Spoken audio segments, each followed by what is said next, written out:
दै छियै गे तोरा ऐसन ऐसन छौरी के रोज लै छियै गे तोरा ऐसन ऐसन छौरी के रोज लै छियै बेसी करे नै गुमान नै डोलाबे ईमान लबर लबर जे करबा छौरी लाल बोजान अबरी नै छोड़बो गे फेरन लभली क्रीम सुने रोज दै छियै गे फेरन लभली क्रीम सुने रोज दै छियै गे तोरा ऐसन ऐसन छौरी के रोज लै छियै गे तोरा ऐसन ऐसन छौरी के रोज लै छियै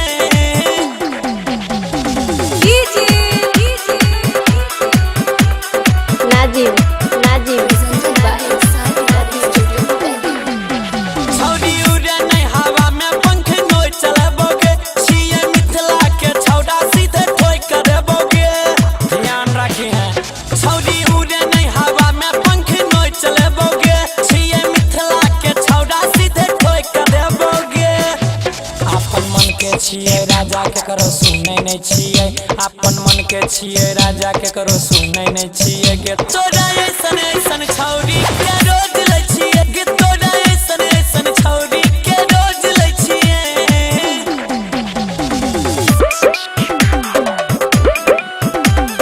presented by Sai Recording Studio in Delhi. Nazim छौरी जितना तू खर्चा करै छी साल में उतना उड़ाई दै छियै गे एक बार में छौरी जितना तू खर्चा करै छी साल में उतना उड़ाई दै छियै गे एक माल में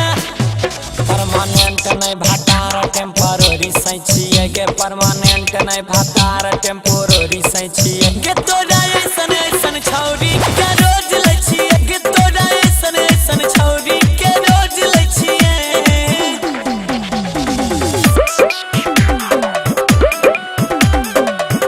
presented by Sai Recording Studio in Delhi. Nazim कहो गौरव सुने बात उठा लेबो आधी रात नै त रोज करल करे हमरा से मुलाकात बुझ रहल छै कहो रामू सुने बात उठा लेबो आधी रात नै त रोज करल करे सन्नी से मुलाकात